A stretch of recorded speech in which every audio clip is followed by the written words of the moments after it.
Okay, what we're looking at here is the helical staircase. It's not a spiral staircase because it's got an inner diameter as well as an outer diameter. It was formed up in one shot with strips of phenolic board. They were 3.5 inches wide on the inside and as much as 18 inches on the outside.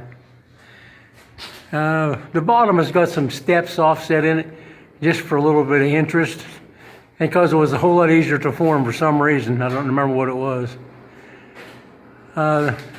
This goes up from the pretty much laundry room. There's also a CR in here, but this section is primarily the stairwell. It goes up to the upstairs. We're going to call it upstairs for right now. Let me go up there and we'll take a look at that.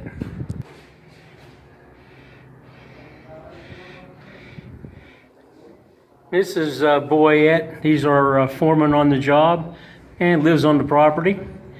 And he's really good with skim coat, among other things. Small bits, like you can see, this is just a half a dozen shovelfuls down here, so he'll be mixing that with shovels on the floor, but anything, of size, we have a couple gasoline mixers and he runs those. Okay. And what he's doing is putting the render on these helical stairs. It's got a piece of 1/2 inch PVC pipe just nailed into the high points. It's sort of it was formed in straight lines, 18 inches or so long. And to make the curves, he's nailed a piece of 1/2 inch PVC at the top and the bottom. And then there's a aluminum guide rail over here that he can screed it off with. So after he gets the render on and polished down some, then this will get skim coated just like what's underneath. And eventually we're going to come up here and skim coat the inside next. Well, render and then skim coat. And the top of this roughness up here, that's going to have a cast-in-place concrete handrail. It'll just follow the sweep of everything else. And there'll be a handrail on the inside as well. And let's see here. You really can't tell.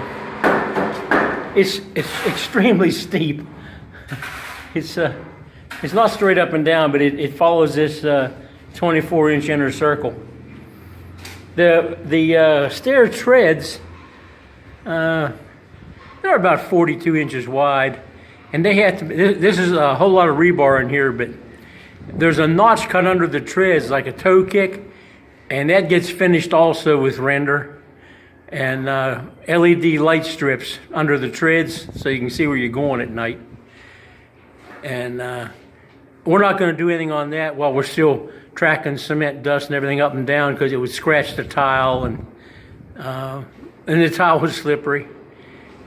And it's the construction stairs at the moment. It's not intended to be a finished product, but we had some render and I had time available with the foreman, so he's going to pretty this thing up.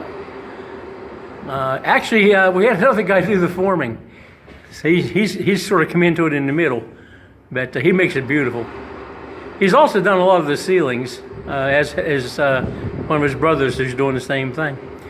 Let's stop a second here. Okay, this is the top of the stairwell room, and over here is a electrical sub panel with 8 breakers, one of them being run backwards as the main, 7 actual load breakers. The orange blocks are terminal strips, and there's some other blocks in here as well.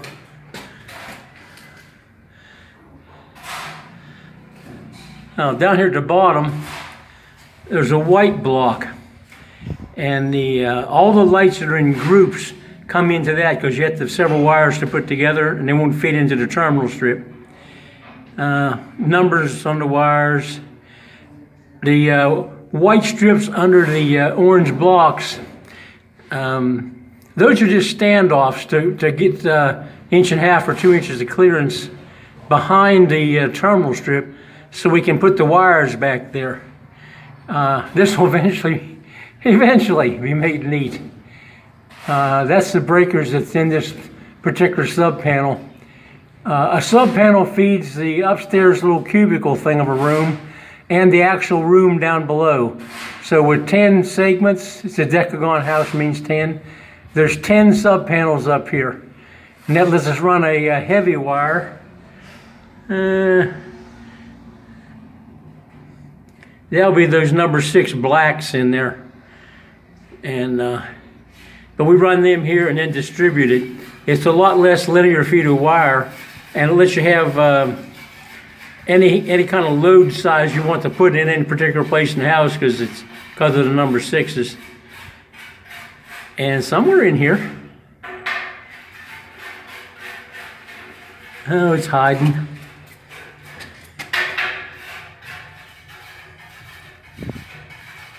This is a ground bar. This one is for white wires. If we have 110, the white wires will all be coming off of that, and the power wire will be off of one of the breakers above. And then there's another one of those hidden down in here. And this one, it collects up all the green bond wires, which are required by code, and just as soon as they put that in, they quit putting the bus bars in the breaker cabinets. You see there's nothing in there to hook them to. It's the inside of the box. These are the Filipino brand called American, and the breakers are General Electric. 60 amp coming in and 20s and 15s going out. 15 because that's the smallest thing that they sell. Let's go, while we're doing this, let's go look at another one that's about halfway wired.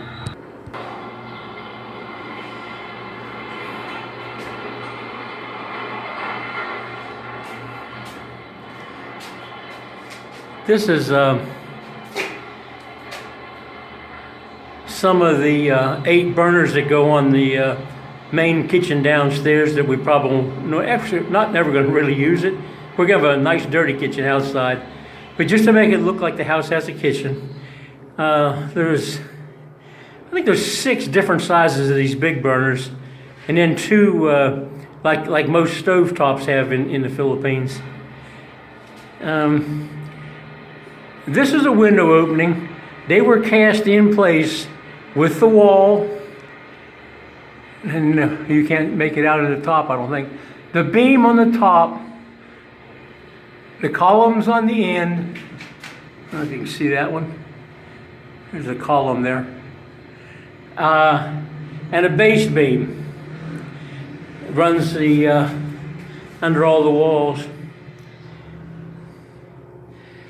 That was a single casting, so there'd be 10 walls like this. The forms are 4 feet wide.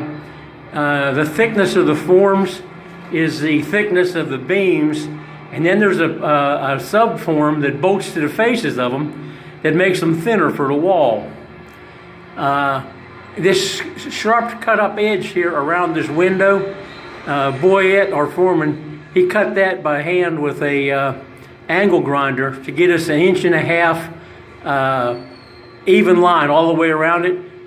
The form makes a perfect round circle. It's beautiful when it comes out of the form. But we wanted to put 2x2 metal screening in the render. It's got standoffs, which are 7/16 ordinary nuts, black nuts.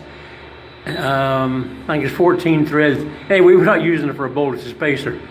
And it's got a fender washer. That's a big washer with a little hole on either side of the screen at the intersections.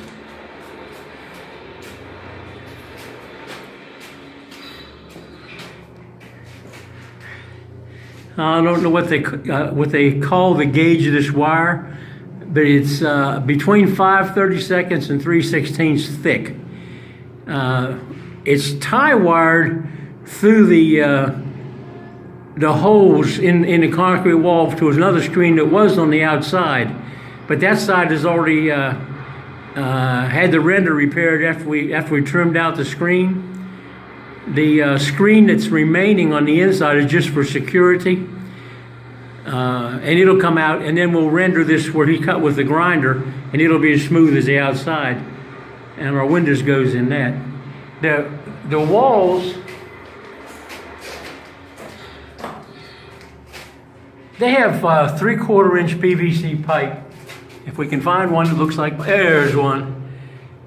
This goes through from one side to the other. They've rendered the other side so it's blocked off. But that goes between two forms, one each side of the wall.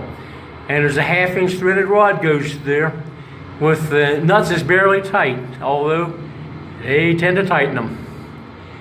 The seams,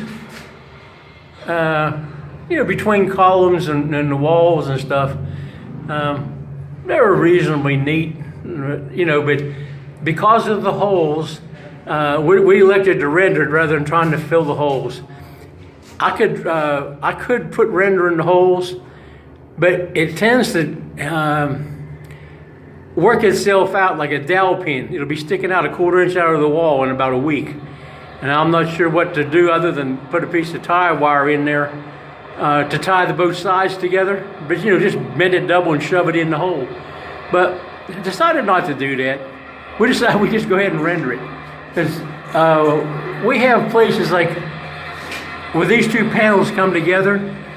Doesn't show in this image, but there's a 1/4 inch step between that corner, which is a post of another wall, and then the wall that we put in, which is this one over here. So that's part of a post. There are 20 posts downstairs, and they continue upstairs, but where they're 30 by 35 inch size on the bottom, and they have 26 number 16 bars going up with stirrups that look like butterflies. We're going to get into that. When they get upstairs, we use the same forms, but slid in the ones that go between the other two to make a smaller size. So the 35 is like 27 or 28.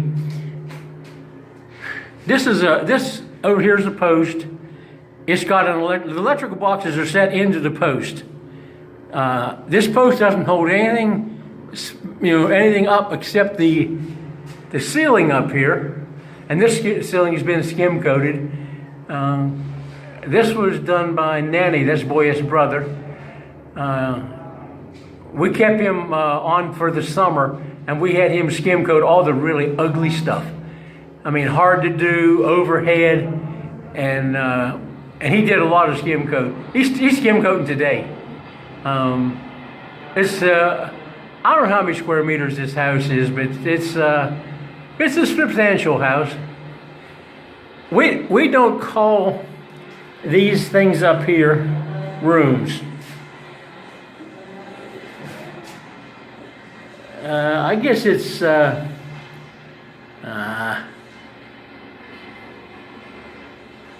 about 10 feet by 14, this little cube.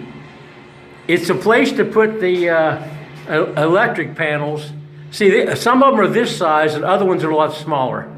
So we get 2 electric panel for the room to the right of us and another electrical panel for the room we're in. Just because that's the way it worked out with the posts. Okay, let's start over again.